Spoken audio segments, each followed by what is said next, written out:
Hello, everyone. Welcome back to Cinema Savvy. It has been a while. It's been a long, long time that I've been on a live thing. I genuinely can't remember the last time I was on a live thing. But we're back. Hi, welcome to What We Watched April 2024. I'm joined today by Dave. Say hi. Hi, everybody. Back again. I know. Can't get rid of me.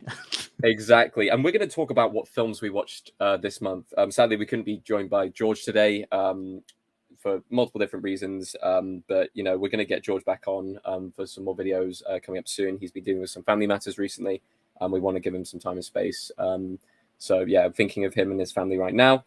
But, it's been a long time since I've been on here. I've been traveling back from Austria from the season and everything like that. It just means I've watched a lot of films this month. An awful lot of films this month. More than normal at this point of the year. I think I've watched 21 films, and a lot of them were new releases. But it's been a wild month for film, and I mean we were talking about it just before we went live. There are so many films coming out as well. Like, I know that we've done this one quite late. It's the 9th now. But I've already watched, 9 films into next month already? So absolutely crazy. Like, it's absolutely bonkers. So we want to know what you've watched over the last month, over the last kind of time since we've done our video. What films have you watched? What films can you recommend to people and everything like that? We want to create a discussion. We always love a discussion on the channel. So please go and do that.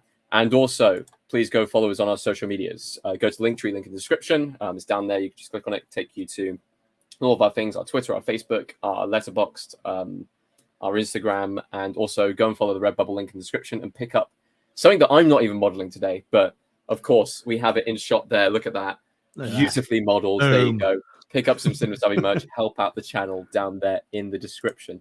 So, do you want to go first, or should I go first? What do you reckon? Well, I mean, you do have a mountain of movies for us to get through. So, and I've got nowhere near what you have. So we can go through whichever way you want to do. If you want to start off and rattle through some of these numbers. I'll go through. Do you know what? Surprisingly, this is going to be split up into different things because I've been watching through a bunch of series of films. So if I get through the series of films first that I've been going through, then it won't actually be that long to get through all the films. So let's start off with following on from last month. I was watching through the X-Men films, trying to get through all the X-Men films on the lead up to Wolverine and Deadpool and Wolverine. So when we last left off, I think I would have been on X-Men First Class. Possibly, I think around about there. So moved on to the Wolverine, X-Men Days of Future Past, X-Men Apocalypse, and that was it for the month. Oh no, and Deadpool. So I watched those this month, which is really interesting going back through the series because it was the first time rewatching X-Men Apocalypse since it came out. It's such a shame you're on a declining quality of sort of trajectory of movies.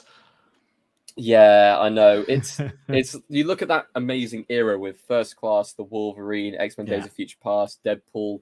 They were just rattling them off at that point. And then we hit Apocalypse, which is where it starts to take a dip. And you can really see kind of, it kind of take a nosedive from there. I did, however, watch at the end of the month Logan, which kind of balanced it back out again. As it does tip the scale so much towards the back. That movie is such a full stop exclamation mark on the end of those. And obviously what we're going to get in Deadpool and Wolverine is they said they're not going to touch that, which is nice that they're going to leave that. But I do think we're going to see something of it in that movie. I do think we'll get a passing reference to that part of the universe. But my God, what a movie that is. Well, I'll say it's quite a bold claim, but I still stand by Logan being one of, if not the best superhero film ever made.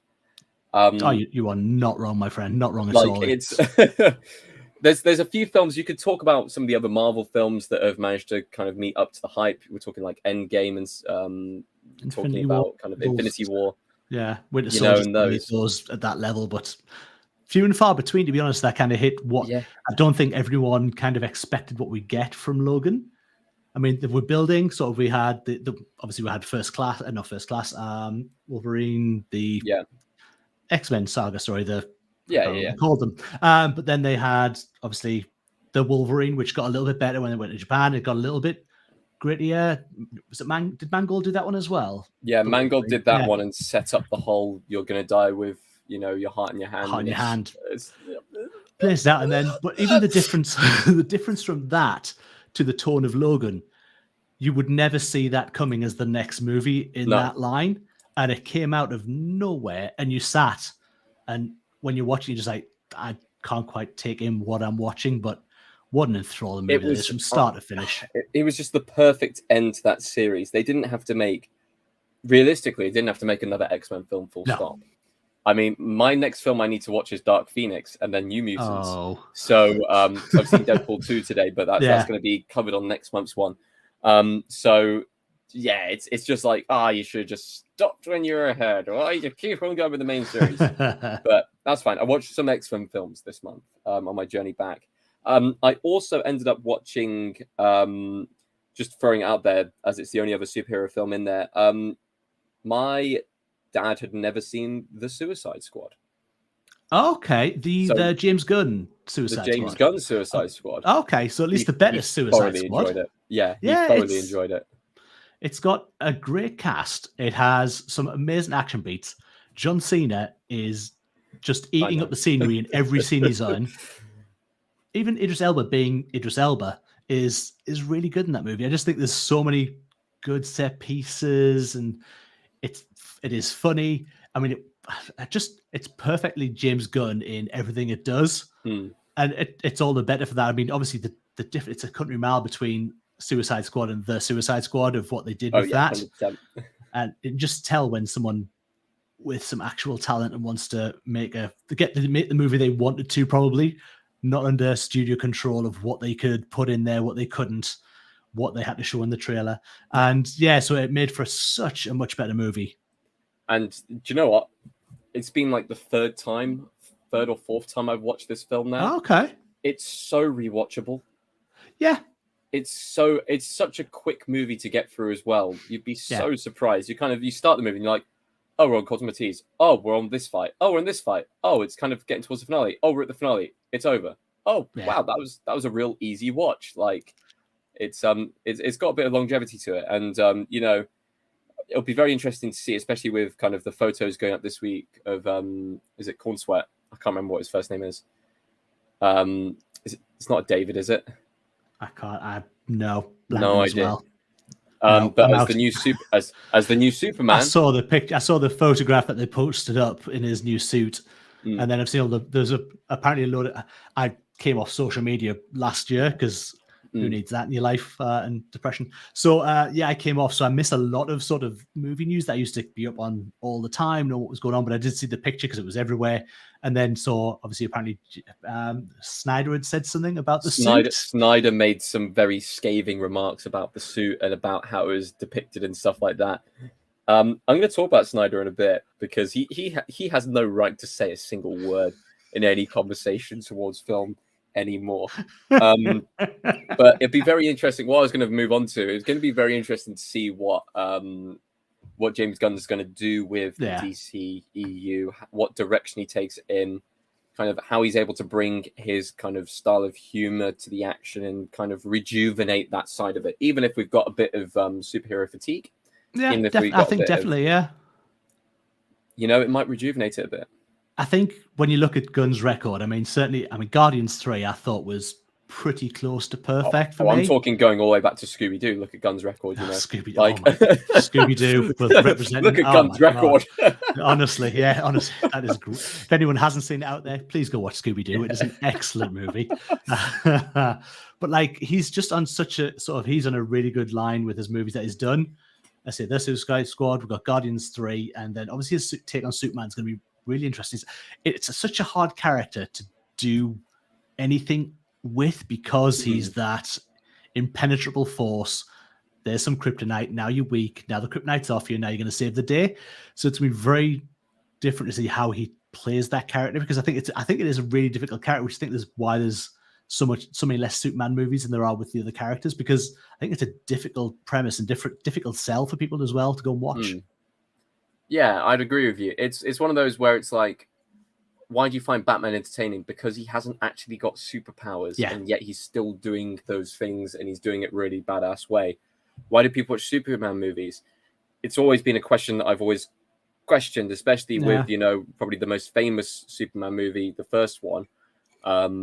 Like, he just flies around the world, reverses time, and people were pissed off about that at the time. So it's like, it's really difficult to write a character that is impenetrable and almost infallible.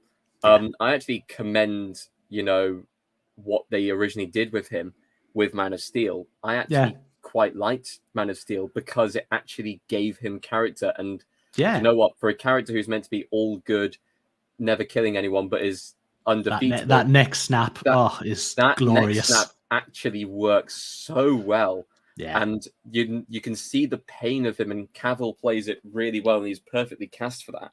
So I'm okay with that side of things. It's just when the next film, it kind of I haven't been back to any of those films. I will never go back to watch the 4-hour cut. So no, I will. You're right. I will never ever waste my life on unless you paid me like a day's wages to watch it, like a full day's wages to watch it. I'm not going back to that. So it's one of those where it'd be fascinating to kind of see that. Seeing as we're on that subject, I've got to talk about Snyder. You've had 2 shots now to try and get your version of Star Wars right, and you've fucked up both times. Yeah. Like you are just, I know you filmed them back to back. I know there's no way that you can adjust or change or anything like that. This film was better than the last one. The last one was awful. This one was also awful. It's like I gave it the same star rating, but realistically I could drop it an extra star on both of them. It's so bad. It gets everything wrong. The dialogue is grim. It's CGI on a CGI background. I was saying this in my review for it. The reason why Star Wars worked is a couple of things. One of them being that it never intended to be a massive open universe. It just was its own thing to start off with. Secondly, because it was a lot of practical sets, the world feels lived in. Yeah. And the whole thing, every single character feels like a living, breathing character. The problem with this film is everything is CGI. All the characters have really confusing names, get one line of dialogue, and then either get killed off or just get swept into the background for an hour. And then you're like, oh, I forgot that character was alive. Yeah. It's like, and every single character has the same backstory. The mother world killed my family, and now I want now out for revenge. I've seen the Screen Junkies thing of like Australia. Sometimes I criticize them for the stuff they say. This one, it was so correct. It was like every single character is just like, oh, I came from a royal family, but then they killed my royal family, and now I want to kill them. It's just like, oh my god. And this is, I want to point this out because Rebel Moon Part 1's 2 hours long. This one's 2 hours long as well. I think the first one was 2.5 hours. This is 2 hours long. So with 4.5 hours in now, this is longer than Justice League, I want to point out already. Not only has it not finished yet. Yeah. Some of the slow-mo scenes are still going, apparently. Yeah. It's just like some of the characters haven't even had their backstories actually told yet. And with some of the characters, they've had their backstories told. They've been killed off, and now it's just like they're like, we're fighting for their memory. It's just like, oh my god. Yeah. It's like it's really scary that this is what he wanted to be, his Star Wars movie. And Star Wars, to a point, is got some little signs of recovery in it. I think the newer things are starting to show that. I think The Acolyte could be a make or break, and then we've got Grogu and Mandalorian next year. So I think there's something on background. I think had he got to make this as his Star Wars movie on the back of Rise of Skywalker and the way that got looked at, and then this could have come out, I think it could have really hurt. He could have, do you know what? The concept is kind of okay. The concept is Seven Samurai, but space. That's literally it. And I'm pretty sure there is 7 of them. So I don't know if there's any copyright infringement or anything like that thrown in there. But literally, person wants to defend village, finds warriors from all over the place to defend village. We're now 4.5 hours in, almost 5 hours in. The village has been defended. Half of them are dead, but it's still not over yet. It's like this is just like if he'd have done this with concept wise, it would work for Star Wars, but not with him as the director and not with him as you know, the writer or anything like that. It's you throw the concept of Seven Samurai into a Star Wars universe as like a small little rebellion against it in the style of Andor, it's fine. But this is its own thing with like flashy kind of bright light CGI, slow motion. You know, it's so poorly done. It's not the story; it's the execution of the actual. And then it's more of the fact that he said that he would release part 1 and part 2 as like a supercut with extended scenes to explain everything. It's like, I'm sorry, but if you haven't explained everything in the first point, it's not like that you failed your movie if you haven't given us the story in the time you've been allotted. You can see it with some films where they do their own director's cut and you do their own thing, and that's because the studio meddled and they wanted to show kind of, this is what I originally intended with this film. The problem is, we know Netflix and their relationship with directors. We've seen that with Fincher. They give them full creative control. Yeah. And Zack Snyder's been given full creative control for these films, and they are shockingly awful. Like, they are bottom of the barrel scraping. If any other director, put these films out and didn't have his name attached to it, they would be thrown onto, you know, the Razzie lists, or people wouldn't even watch them in the first place. It's the fact that he's got a name attached to it, and you'll have Snyder fans going to watch it. You'll have Snyder haters going to watch it. You'll have film reviewers just gritting their teeth and just sitting there just like, oi, this is bad. This is really bad. Like, I was rocking backwards and forwards whilst watching it. And I wouldn't pay to go see this in the cinema. I wouldn't even pay to see this at home. Like, it's ridiculous that Netflix even charged me for this by allowing me to pay for the month. Get some of your subscription back. I should have asked for a refund on the month, honestly. It's truly dreadful. And yet there's another part coming out. And yes, I will be watching it. Just because you have to complete. I have to completionist complete it now at this point. It's awful. There have been a few other bad films I've seen this month. Argyle was bad. Heard bad things. Yeah, again, not seen that one. It's been a lot of movies I've heard of that have had terrible bits and story. And I was like, you know what? My issue with Argyle isn't the fact that it's an interesting concept in some parts, but it's kind of like they took what American Fiction did last year with the whole kind of like writing it as it goes along and acting out the scenes whilst it's being written kind of thing. But at the same time, like, it's too long of a film. How long is it? It's over 2 hours long. It's a Matthew Vaughn film. It should be shorter. It should be an hour and a half tops. Yeah, 90 minutes, cut in, action, funny lines, quips, in and out, get done.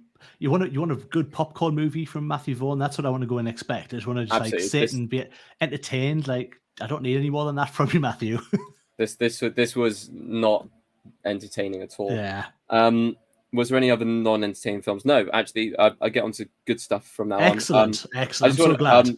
The final bit of kind of continuation I want to do is I watched, and it is the lead heading on the thumbnail here, Rise, Dawn, and War for the Planet of the Apes. Beautiful. Just on the run-up to Kingdom, which is getting good reviews. It looks phenomenal from the trailers. I'm really excited, which is surprising because the only reason why I rewatched these films was because I saw a trailer for the film, went, oh, I remember the 3 previous films being pretty good. This new film looks good. I'll rewatch them through. And I had such an amazing time with them. And I pretty much watched them back to back, like day, bum, bum, bum. Oh, nice. And it's so well put together, every single film. And it's weird that you have such a high quality trilogy in there. And I still believe that, you know, I still believe there being an Oscar snub in there. For Andy Serkis in some respect, but that offers debate for, you know, mocap and everything like that. But I feel like his performance across the 3 films merited at least a nomination of some sort. And I love those films because of the way they change it up. It's like they don't keep the same actors in those. It moves on to different eras and different characters. So it's a really nice way of doing it, but building up that ape universe around them to see how that's taking over. I'm really intrigued by what we're going to see in the next movie. As I say, it looks phenomenal. And obviously it's gotten to that point where we're getting so much closer into the world of Planet of the Apes as we originally saw it and how it was where the apes were fully in control of the world. And I'm really, really intrigued by if they can stick this landing with this movie. But I've got nothing but praise them because I think they've done such a good job. They've garnered trust in what they're going to put out. Yeah, because the other ones have been so good, and weirdly, surprisingly so. Because you see, a Planet of the Apes, we obviously had Tim Burton's version, where it's like, oh, okay, I see what you're going for, but funnily enough, I did when I went to go search them up. All of the Planet of the Apes films came up, and I have never watched anything past the original one. Okay, like, all right. I haven't seen Beneath. I haven't seen what was it? What the original one's called? It was like Beneath, Return, Battle for. Yeah, I haven't seen any of those films. I've heard mixed things about them, like they're okay for their time, but not really. Yeah, it becomes very much like a lot of the first one's really good. Then you kind of come into like your Sunday afternoon territory where some of the masks don't move as well as did in the first movie, and you can get again it's diminishing quality over time. Obviously, when you start doing that many movies, you can't be Fast and Furious everybody. But yeah, so I mean, yeah, I think they'd be worth your time just to see sort of that history of it, but definitely not in sort of definitely have to watch these. You can put those on the Sunday afternoon and just chill through one and be like, all right, that was okay. Yeah, it makes sense. So I've got a few films which were films that one film which I've watched before, so Knives Out, just as a rewatch. Amazing, yeah. Just classic. I love whodunit films. I'm watching for a few whodunit mysteries at the moment. And do you know what? Surprisingly, I've this month gone for a few TV series as well, so I may as well mention them. Baby Reindeer, which was addictive. Oh my God. Jesus Christ. I've never sat through a TV show and when things happen, go no, don't text her, don't send that. Oh God, oh my God, one of those. I've never watched a TV show in that long that I've had to watch through gritted teeth and almost an eye covering. Like I can't watch, but I have to watch. Incredible. And on top of that, I've seen every episode bar one of Fallout, so I haven't seen the last episode yet. Okay, I've only seen the first episode. I've not watched the rest. Put it this way, fantastic.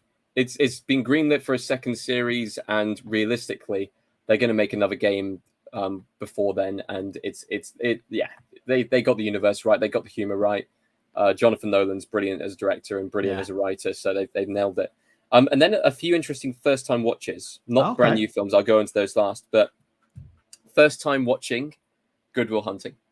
Wow, really? Yeah.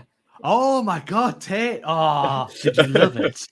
It was brilliant. I completely understand the hype behind it. I can understand kind of, great film. I'm so glad I didn't know you'd never seen that movie before, and it's one of my top 5 favorite movies of all time. It's one of those I watch a couple of times a year. I'm going to probably watch it again reasonably soon. I really enjoyed it. It's kind of put down as one of those timeless films now, isn't it? Yeah, you can't walk away from it and not just be like quite in awe. I mean, the performance of Robin Williams in that movie, you can see why the Oscar was getting. He just stands head and shoulders above everybody in that cast, and it's such that series he was starting to do, obviously towards the back end of his career. He was trying like 1 hour photo and things like that, where he was doing, and the Nolan, Insomnia? Yeah. So he was doing that kind of thing as well. But this is just another level. And he plays it so well. Damon's excellent as well. Affleck is being Affleck in it. But Skarsgård's great in it as well. Like it's got such a good cast. Yeah. I love that movie. I'm so glad you've seen that. It's amazing. So a few other first time watches. Hereditary, first time watch. Oh, okay. I've not seen that one myself, so yeah, it's one of those where going into it, I thought, I know it's an A24 horror film, but I'm fully expecting there to be jump scares in here. And there's one jump scare in the entire film. And I love horror films that do not rely on those things. I love psychological horror films. And this is like cult level psychological horror. It's brilliant. It's really good. Really enjoyed it.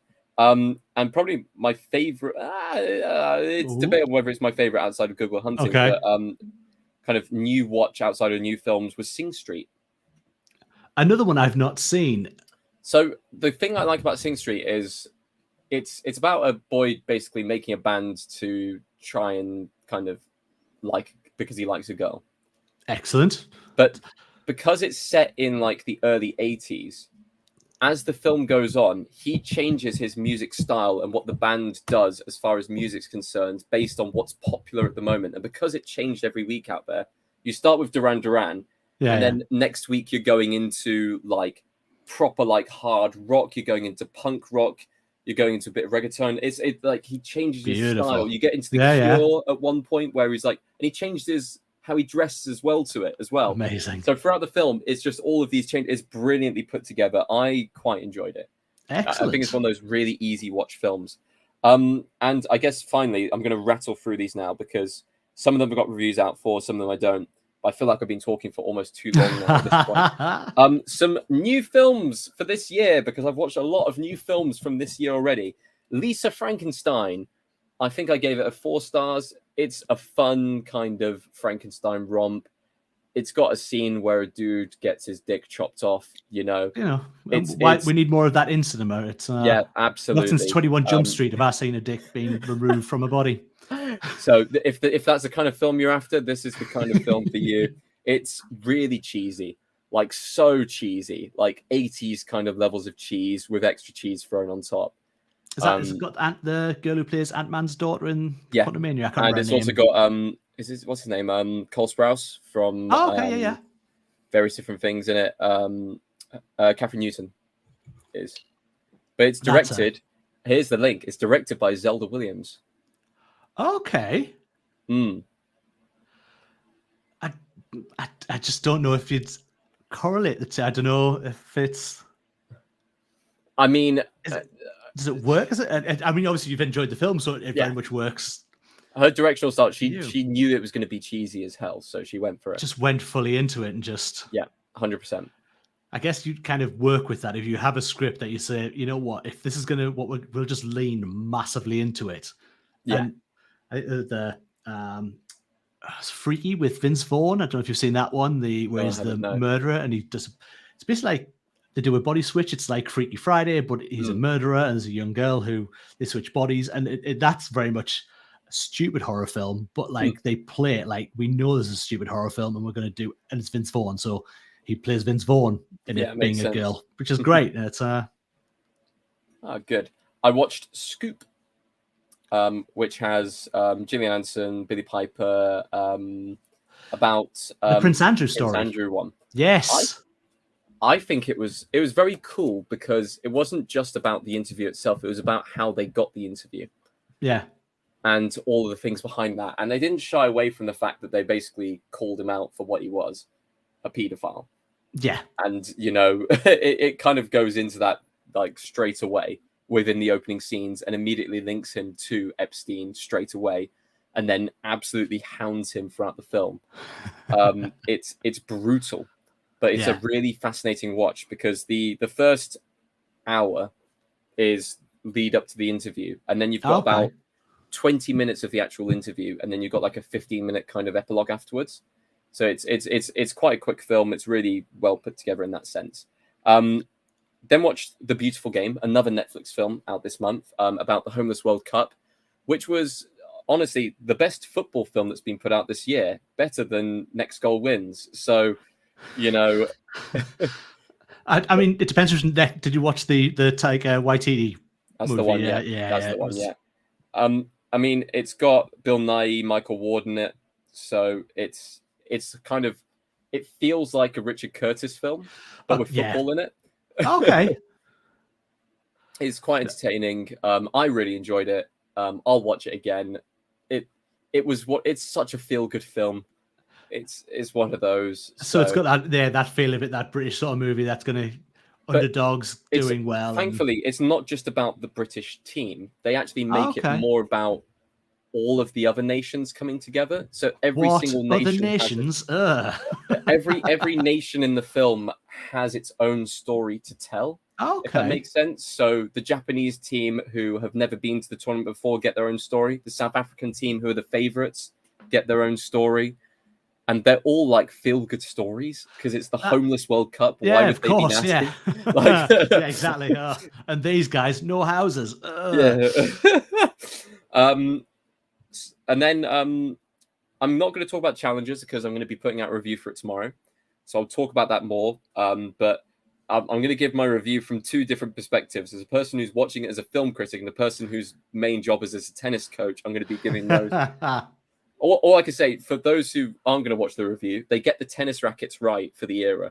They don't get anything else right, but they get the tennis rackets and the clothing right for what they would have worn in the era. Excellent. Excellent. But we move on to my favorite film of the month.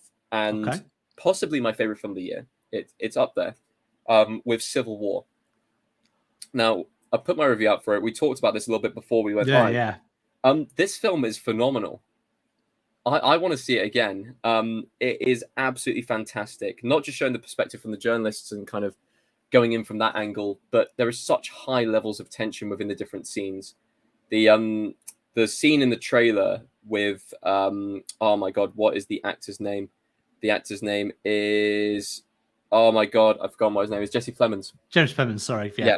That scene with him in the trailer of What Kind of American Are You is one of the most intense scenes I've seen in the cinema. I was just sat there like, oh my god, this is going south so fast. That's crazy. It's like that throughout the entire film. It's only 109 minutes long. It's less than 2 hours. And it is a gut punch of a film. Well put together. Yeah. You get thrown into a war zone, basically, and there are some parts where people are ignoring the war zone. And it's like, oh, this is like, it's good. It's a really good film. Highly recommend. I've seen phenomenal buzz for it. Everywhere you've seen, like, say, Kirsten Dunst, she's getting rave reviews for it. As she's taken out, she hasn't done anything since Power of the Dog. I think it was the last possibly big movie.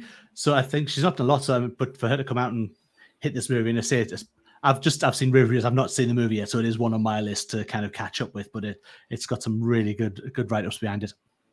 Yeah, brilliant. So those are all the films I've seen this month, which is wow. I just talked about 21 films there, and realistically, I could talk about the 9 films I've seen this month as well since May 1st already before this video. But I'm going to save those for next month because there's a few in there which are really interesting. And I mean, first of all, Star Wars Episode 1. Hello. We'll be talking about that probably next month when we get George back on as well. But you know, it's going to be an interesting kind of month to talk about those things. But we're going to move across to you now. I'm going to put up the banner as well. Please comment with what you've watched.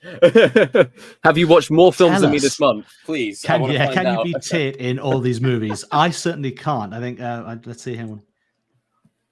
I think I've done 11 movies this year. In April. So 11's a fair effort, to be fair. That's 11's like not too bad. Every 3 days a movie. That's pretty good. Yeah, I tend to sit and watch these things on a night time and just get time to myself. So stick one on. So not a lot of mine are new watches. They are very much movies that I've seen previously. There's only a couple that I actually went out to the cinema, and a documentary in there as well, and a movie that's not really available, which we'll get into in a little bit. But I started off pretty well in the first of the month. I started with Spider-Man Into the Spider-Verse, become one of my all-time favorite, not just animated movies, but one of my all-time favorite Spider-Man movies. It's up there in terms of I'll watch this multiple times over the year because I think it's just so phenomenally done. That new style when they said there was going to be a Spider-Man animated movie, and you go, all right, I didn't go to the pictures to see it because it was like, I don't really want to see a Spider-Man cartoon, and then saw it when it hit home release and was blown away, and I'm constantly blown away by it. It's just such a phenomenally well done movie. When you look at the things that Sony are doing badly with Spider-Man, that they are getting this Spider-Man so right, just does not. It doesn't weigh up properly. Make sense, does it? Not at all. Not at all. It's because it's not even like it's close in competition. It's by far and away better than any movie they've done at any point since they've tried to keep the Spider-Verse alive in live action. I find it a fascinating film. I remember when the first trailer came out, and it kind of showed bits of the What's Up Danger scene with him kind of going off the roof and stuff like that. Yeah. And I think I remember looking at the comment section and seeing someone make a comment, the frame rate looks off. It looks wrong. And I was thinking at the time, do you know what? They might get this right. And it was one of those weird feelings of kind of, I think this is going to be a big hit, but also I think the film's going to get it right, if that makes sense. No, absolutely, yeah. And it's fascinating to see where it's gone now because, you know, it's probably Spider-Man's biggest property at the moment. I know that you could talk about Tom Holland's Marvel property, but I feel like people are more excited about the next Spider-Verse film than they are about, you know... Spider-Man 4, whatever it's going to be, yeah. Yeah, unless Sam Raimi turns around and says, I'm making Spider-Man 4, in which case it's like... Yeah, then that's game on if he comes back. So we're doing the real Spider-Man 4. And Toby's coming back and we're going to do it right. So Markovich is coming back as Vulture. It would be incredible. But yeah, so that was my first watch. And then my first of my movie, actually cinema experiences, I went to see Godzilla X Kong, The New Empire. How was it? That was a watch. It was a movie, right? it was maybe kind of. It's all right. To be honest, I really enjoyed Godzilla Kong, the last one, Godzilla versus Kong. I thought it was a good movie. It was it is what it is. Big monsters punching each other. This very much takes that to the next step, but it's a lot cheesier. It's more about it is Kong's story, and it looks fine when they're in Skull Island, and it's nice to get Kong in there for a big action scene at the end, but it got very CGI monstery at the end, smashing up another town. And to be honest, the way I kind of reacted to it, I took my son, who is a massive Godzilla fan. He's 8-year-old. He loves Godzilla, like watches all the Toho stuff, absolutely loves it. And he came out of that, and it was too much for him. Wow. That he couldn't take everything in. It was just CGI smashing each other about. Yeah. And it was too much for me. He said, can we watch it again when it comes out on TV? Because we're on a big screen, went to the Cineworld, so we're on the super screen. So, and it was too much for him to take. And I thought at that point, that's kind of where you want your core audience to be, I think, for these movies. You're not aiming them at a sort of an adult audience. It's one of those kind of dumb, I call it the dumb violence movies. It's the movies like your Fast and Furious, it's movies like your Transformers, where it is just mindless action, and it definitely has an audience, and it'll have a dedicated fan base for it. It's definitely for that targeted audience of kind of young people starting to get into action and stuff like that. But it does get to a point where it's almost too much. Yeah. It was very much that. It was just like so much information. So it was okay. It was all right. I'd probably see it again at some point, but nothing I would rush back to go and see. But I will see the next one, and I'm really excited that I need to see Godzilla -1, which I haven't had a chance to see. I need to watch Godzilla -1 as well. Because I've been waiting for a version to be available with English subtitles, and there is now a version out there. If you wanted to get a hold of it, you can see it. So that's something I want to take in. I'll probably see this weekend because I'm really excited to see that one. Yeah. Next is a classic. Every year I watch the Star Wars movies. Star Wars is my thing. That's my jam. That's what I love. Yeah. So I've been watching them through again, and this month just happened to catch Empire Strikes Back, and also we'll continue at Return of the Jedi as well, as I make my way through, and I'm readying myself up for the sequels. I'm not quite ready yet. It's like you watch the two films where you have two posters behind you. I know. It just works out really well, however, only for this video. But yeah, so two classic Star Wars movies. I mean, there's not much. Is there anything more to say on Empire Strikes Back and Return of the Jedi than has already been said? I don't think there is. So I think we have. Honestly, we might have like over 100 hours dedicated on this channel to those two films in particular. So it was just two watches that as I say, a yearly watch. Just I like to get through them. I've still got the sequels to go, but I'll get to them before December, I'm sure. Yeah, maybe we'll see. I mean, the time is now to go through the prequels, if anything. That's it. Yeah, I kind of watched them, and then I was like, "Oh, I'm going to go see it again." But do I dare revisit the drink along we did of the? Just it's not. No, there's too many headaches. Here's the thing with Revenge of the Sith. I was the only one who didn't get ill off that one. I got ill off the Indiana Jones one that we did, but I was the only one who didn't get ill off the Revenge of the Sith one. Fantastic. If people who may be new to this channel are unaware, back in the day we did a drink along to the prequels, and there is footage still out there of us doing it on the channel if you want to go search it, and you can also find the rules somewhere. Like on one of our socials or something like that to go and revisit. But yeah. we never did it for the sequels. We never did it for the original trilogy. There's still time. There's still time. Oh God. We can get through, especially with the sequels. It seems made for it. We'll have a good time. With our 10th anniversary coming up next year, is that a possible video suggestion? That is an excellent video with a massive round table of guests and visitors. God. We'll just sit and everyone get drunk. That'll be amazing. We could do it in a room together. It'd be fantastic. That'd be great. So so that was that. Watch those two. I went again to the cinema to see Kung Fu Panda 4. which I really enjoyed. Again, it was half term, so took my son to see a movie, and I love Jack Black in this role. I think it's just perfect kid fodder, but the whole story, they've got some really good actors now. I mean, Ackman Fenwick shows up because that's what she does now. She's just a voice that's now lent across, and it's but I say I really, really enjoyed it. It was just a fun time. It was not too long, gets through its story nice and quick, nice action. Obviously, they couldn't afford to get all the celebrities back who were in the earlier ones. That is a shame. Seth Rogen is in it to laugh towards the end, but that's literally all you get. Like, they show up very quickly and you get a very brief bit of dialogue from him, but none of they're mentioned, and they're seen but never speak. So it's and it's a very just brief, like a brief cameo of them all. Like, don't hear anything about them, and now it's off on a new story with them. So yeah, very good. Still, I enjoyed that. My son loved that as well. My next one was a documentary that I watched, and I don't know if you've seen the Bartley Marathon, the race that eats its young. Bartley Marathon, I don't know if you've seen recently, you probably saw it in the news if anyone's watched it, about Jasmine Paris, who was the first woman to complete all 5 loops of the Bartley Marathon, with 39 seconds to spare the 60-hour cutoff. Yeah, so she just it's a crazy race.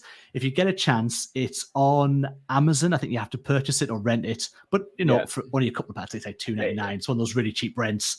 But the Bartley Marathon's a race that eats it young. It's just this incredible endurance race of seeing these people go out trying to complete without a real path, having to learn the course. The crazy guy who runs it, who just decides when he's going to start the race, when he has his first cigarette of the day, and then blows some horn, then they know it's time to, they've got an hour to start. It's insane, but the state you see these people going through, it's incredible. And I say I got inspired. You see, oh, Bartley Marathon's what's that? And we saw obviously the first woman to ever complete the whole 5 laps. So that was one of those that were like, all right, we'll watch that. And that's really, really good. Well worth your time if you're into sort of a documentary about people hurting themselves while running, really. But very, very, really fascinating story. Interesting. After that, I went to, again, a lot of rewatches. The next one was the first Hangover movie. Because classic. It's one of those, and it was on ITV2 at some point, and it was I caught it about 5 or 6 minutes in. And for me, it's one of those movies, if I catch a little bit of, I want to just kind of sit and watch the rest of it, but I don't like adverts. So it was like, right, I'll go onto my iTunes and start it up and just start the movie from the beginning and watched it, because I love the first Hangover movie. It was that era of comedy that you hadn't had in such a long time, where comedies hadn't been this R-rated, and the way they played it, and the cast of characters are brilliant. Like, I do miss like R-rated comedies like that. I know last year we had No Hard Feelings, which was kind of harkening back to that. Yeah, very good, that one as well.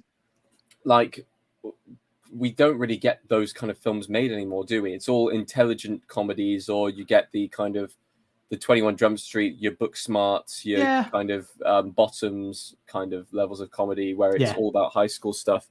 You don't really get kind of adults just being adults and stuff like that.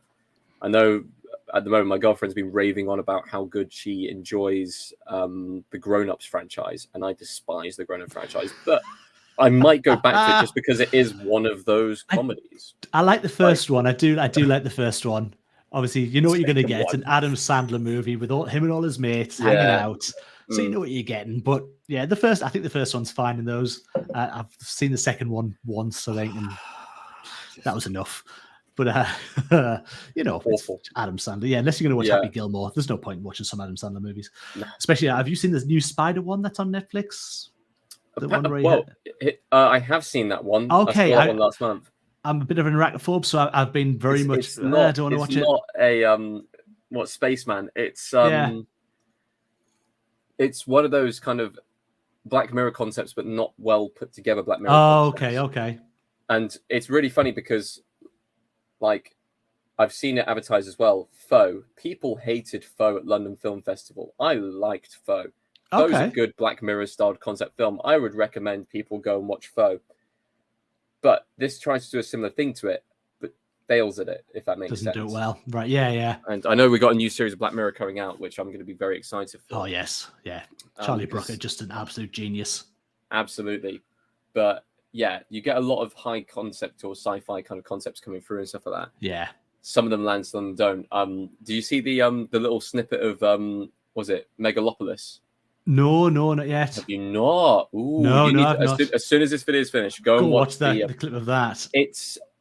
It looks like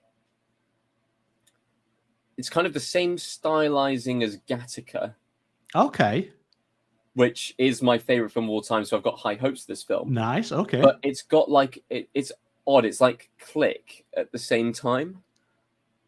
Right. Okay, that's a really bizarre thing to put together. That you weren't expecting that at all. You're just like, Gattaca. What's he gonna say next? This is the movie Blade that's coming Runner in. or something. No. It's like Gattaca meets Click. I can't wait to see the Hasselhoff scenes. So that'll be great. I forgot he was in that film. Oh, Sandler again. Look at that. Do you know what? I might just do a Sandler month at this point. Oh, Sandler month. Imagine how depressed you'd be by the end of it.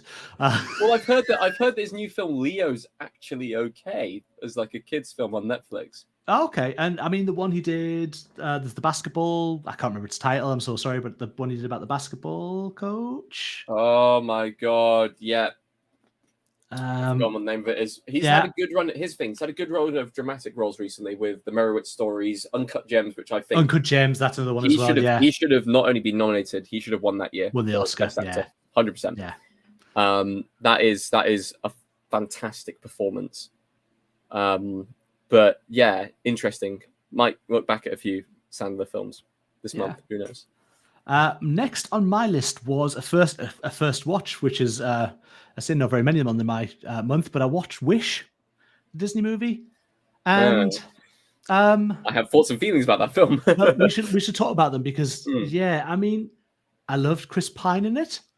I thought he was good in what he did. I'm not going to say great. He was still better in Across the Spider. My question to you, okay, with Chris Pine, do you think that they kind of wrote themselves into a hole? They realized that actually he's not the bad guy and then just made him evil out of nowhere just to kind of backtrack and make sure that, you know. They had to because of the story they'd written. The story they'd written is not strong enough to support being a movie. If you know, like it would maybe sell as a. But that is such a so harsh. I know it's awful. Yeah, your movie didn't have enough material to make itself a movie. Yeah, I think you would look at that and say if you'd made a Disney Plus half-hour something about like you could get away with that. I don't think there was enough there for them to make that, and especially it being Wish and using When You Wish Upon a Star. And I despise Asher as a character. Okay, right, okay. I don't think she's a good lead character at all. I think it's been a Disney problem for a while as well, though. I don't know. Moana was pretty good. I know, yeah, like, but some of the stuff I just think even Frozen was pretty good. I mean, I'll throw in. do you know what? I'll defend Frozen. Frozen 1, I'll defend. Frozen 2, I can't defend. Frozen 1, I'll defend. And even I love bits of Encanto, but that doesn't quite work for me either. I wasn't a big fan of Encanto. So I just think they're on a bit of a tough ride with their movies, and I just don't. For me, Wish was fine. My wife enjoyed it as a Disney fan, and my son watched bits of it and then went and watched his iPad for a bit because he got really bored. It seemed very young aiming as well than the Disney movies have been. Yeah, so I know they had obviously went crazy with Lin-Manuel for a while, and then I thought we need a Lin-Manuel break. They didn't. Here's the thing: classic Disney film, 100th year anniversary. You've got to put out a banger of a film. The plot has to be solid. Mm-hmm. Like you can have references, but you can't literally have the entire film as a reference. Yeah. So instead of bringing in musical theater writers, people who have worked on these films for a long time, they brought in the ghostwriter for Justin Bieber's songs as the lead writer for the music. Yeah. And as soon as you say that, it's like, okay, they're aiming for the pop angle. But then none of the songs were pop hits. Or catchy. Or catchy. Yeah. And even with like, you know, the actual lead song of the film, it's like there's too many words in the actual chorus. It's like no, they're right. They've kept on they've tried to keep that Lin-Manuel sound almost in some of the songs that they've then, because they've had Encanto and he did The Little Mermaid. And if you want to sound like Lin-Manuel Miranda, then hire Lin-Manuel Miranda. Yeah, he's worked on your last couple of movies. Yeah. Insane. But yeah, it didn't work for me. Wish. So that was a shame. Next up is I watched Spider-Man Far From Home. This again is my son. I said it's 8. We've been taking him through the Marvel movies from start to finish. So we've been literally from Iron Man. We've worked all the way through, watched them in chronological order. So that's been really good. I've started with Captain America, and went through, and that's been fantastic for him to kind of see these movies. And well, let's go through the first 20 really, the when they were really, really good and entertaining. And although Thor, well, maybe not so much, but like we've had a really good time. So Spider-Man Far From Home was just the next on that journey. And obviously before we headed into, well, we've got like Eternals and stuff coming up, which is going to be a tougher sell to kind of keep him entertained. It's going to be a hard sell for your son, but I'll be perfectly honest. I really enjoyed Eternals on rewatch. Right. Okay. I've only seen it the once, so I've never revisited. People were expecting it to be a kind of fast-paced superhero film. Instead, it's a real slow burn film. And the only thing that you can really have a problem with is the kind of finale and, all of that stuff to do with kind of, there's now a giant kind of celestial in the ocean. And we'll never mention it again. That's the one. But outside of that, honestly, the film actually holds up quite well. Yeah. Like I think it was better on rewatch. I think it was more of kind of people weren't expecting a slow burn film. People were wanting fast-paced Marvel, and this was actually a nice kind of stepping stone. Yeah, gives me a really good reason because we're taking him through all the Marvel movies. It's nice to be able to go, right, I'll be able to get a rewatch on that. And if he's bored and slips away, at least I can put it down and say, I'll watch that again. So yeah, so we're working through them. Spider-Man Far From Home. I enjoy Tom Holland as Spider-Man. I really like this version of Spider-Man. I like Zendaya in it. I like the whole vibe of them traveling. It's just a fun Spider-Man movie. But again, what you can say about a Spider-Man movie that hasn't been said a million times already. But yeah, that was on there. So I've only got 2 more movies left. And my next is an interesting one, I think, is Dogma, the Kevin Smith movie. I've never seen it. That's what I was about to say. You mentioned I'm a Kevin Smith fan of his movies, but if you mention Kevin Smith, people who either don't know who Kevin Smith is, have maybe heard of Clerks. I know Kevin Smith, yeah. All right, but you will. I would expect. Otherwise, I'd cut this off right now. But you do mention sometimes, I'm going to watch Kevin Smith. You're like, who? Like, oh no, it doesn't matter. But Dogma is probably my favorite of his movies, but it's very much tied up now because you can't see it anywhere. I watched it on YouTube. Really? You can't, it's not available for stream. It's not available for download. You cannot buy it. You can get copies of the Blu-ray. You'll have to pay a high price to get a hold of one. The reason for that is this was a Miramax movie originally, and they were owned by Disney at the time. Disney got a bit scared because they were getting quite a lot of hate about the movie. It's by religious groups when it was coming out because it's a story kind of about God, but there's a rubber poop monster in it as well. So, swings and roundabouts. So they sold it exclusively to Mr. Harvey Weinstein, who owns the rights to the movie 100%. And as much as Kevin Smith he's actually gone out and said, we've tried to buy it back, he went to Ben Affleck and Matt Damon to get money off them to try and buy Dogma back and was refused the rights. Harvey is just holding on to that movie for some unknown reason. But he was now, because of that, it's not anywhere. You cannot get a hold of Dogma, but you can watch it free on YouTube in its entirety if you did want to see it. And it's well worth a watch. Yeah. But very interesting. It's more of an interesting story behind it at the moment. That's so odd. I just searched it up. Apparently, you can watch it with a free trial of Apple TV in America. Wow. Okay. But that's only, you have to VPN to America, then get an Apple TV account from America, and then... Yeah, so it's nuts. It's literally held up by a really evil man who has got some of these movies that because he bought it personally so they could sell it to Lionsgate to distribute it when it came out.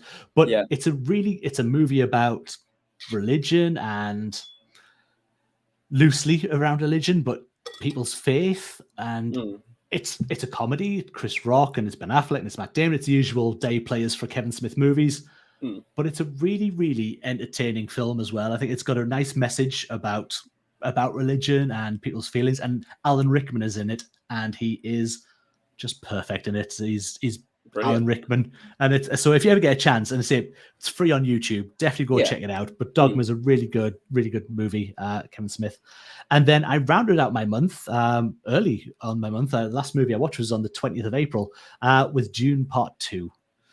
This was it'd be my second watch. I got this, and my wife had made her watch the first one just before Dune 2 came out, and she really enjoyed the first one. So when this came to video on demand, bought that immediately and watched that. And for me, it's probably up there with my favorite movies of the year. I loved Ghostbusters, but that's the kid in me who loves Ghostbusters when I was a child. And so I really enjoyed that as just a silly romp with old friends. But yeah, so Dune 2 for me, I just think it's an incredible movie. I think it's incredibly well put together. I have no idea how they're going to do the next movie based on the books and the story. I think it's going to be really difficult for them to do it. And he hasn't even said he's going to do it yet. Villeneuve's like, I might do it. I might get around to it. Like, you can't just leave it where you left it. Leave it on a cliffhanger. Yeah, that's like, if don't do that. Otherwise, someone else is going to pick up the rights, and we're not going to get the same flow. But I loved the movie. I thought everyone in it is great. Bardem is superb in it. Chalamet, he's a handsome man, and I'd watch him do most things. So yeah, it's just Elvis, and I've literally, his name's escaped me. Austin Butler. Thank you. Brilliant performance. Yeah. Oh my god, the scene that's black and white where they're in that arena and everything's shut away. Oh my word! Just when I saw it on the big screen, I was blown away. But I could watch that over and over again. Just that scene. It's a really, really good movie. Really well put together. So I think that's actually a good film to round out on, because I completely forgot that I had it written down that I watched Dune 2 this month. Nice, so excellent. A little bit because you didn't get to see it at first, like you were. No, I didn't. I've been waiting to come back from Austria. I'm going to make some interesting statements here. I'm not completely sold yet on the Dune franchise. Okay. And I know a lot of people are fully sold on Dune, and I know that George is going to absolutely grill me for this. This video might disappear from the channel. This won't exist in a week's time. This is a once-only watch through.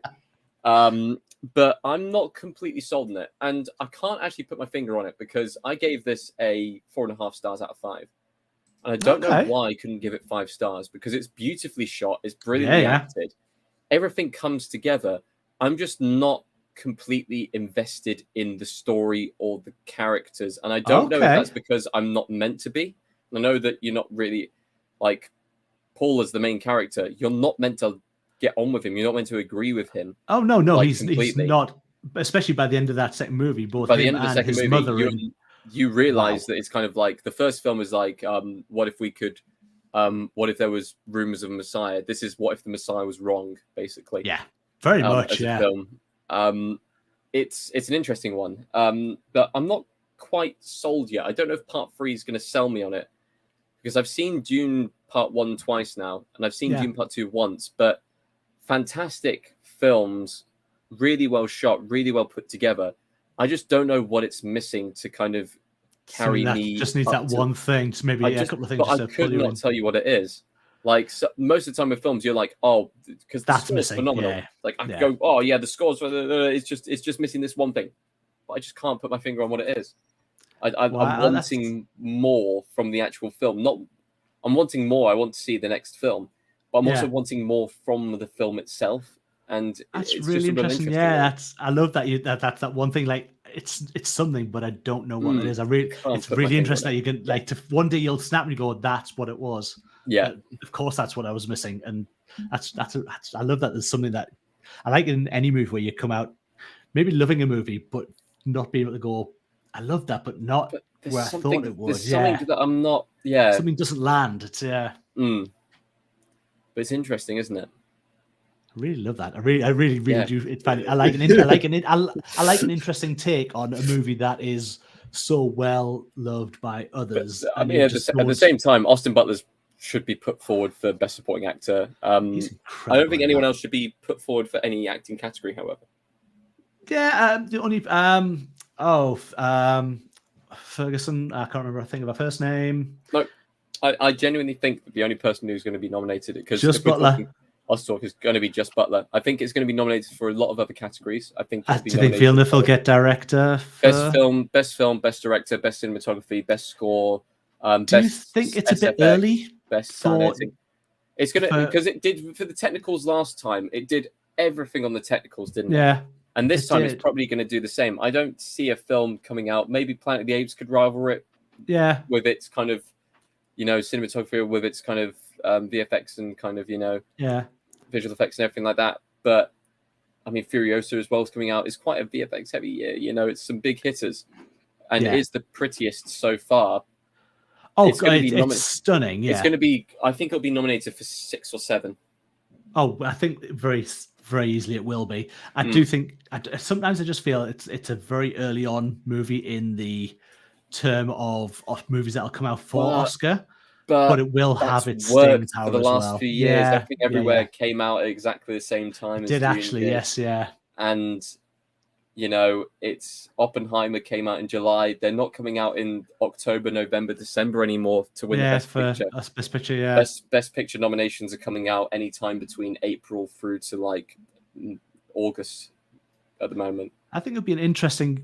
I'd like to see, because we are getting a lot of movies. I think we had that break and hiatus, obviously, for writers' strikes and actors being on strike, where we kind of got a bit of a deluge where we weren't getting much coming out. Like you said, this summer there is so much coming out. There is every week there is something new. Like, oh, that's coming out.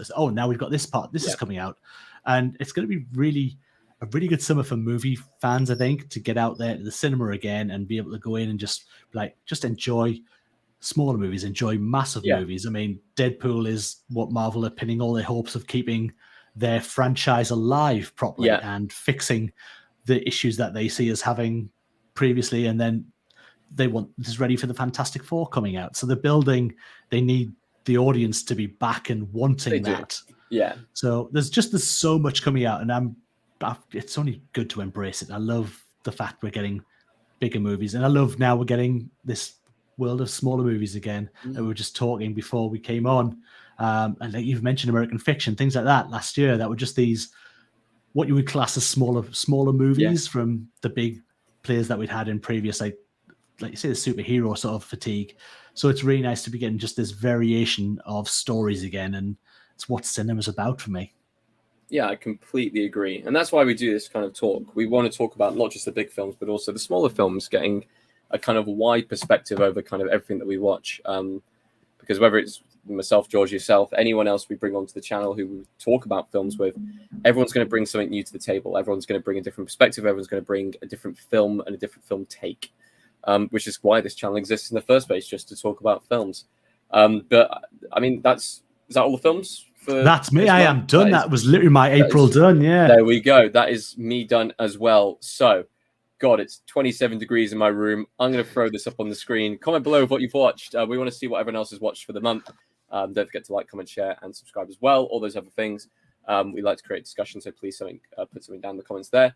And go and follow us on all of our socials. Linktree link is in the description. That'll take you to all of our different social media channels.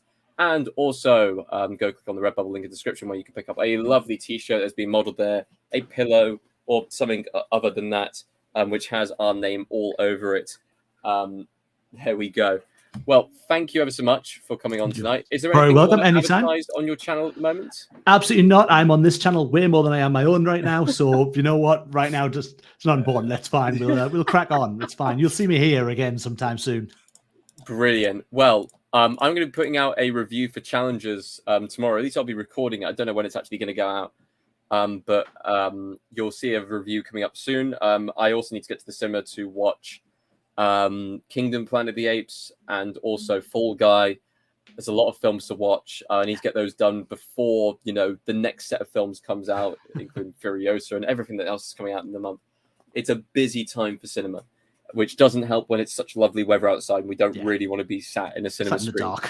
So anyway, thank you so much for watching tonight, and we'll see you on the next one.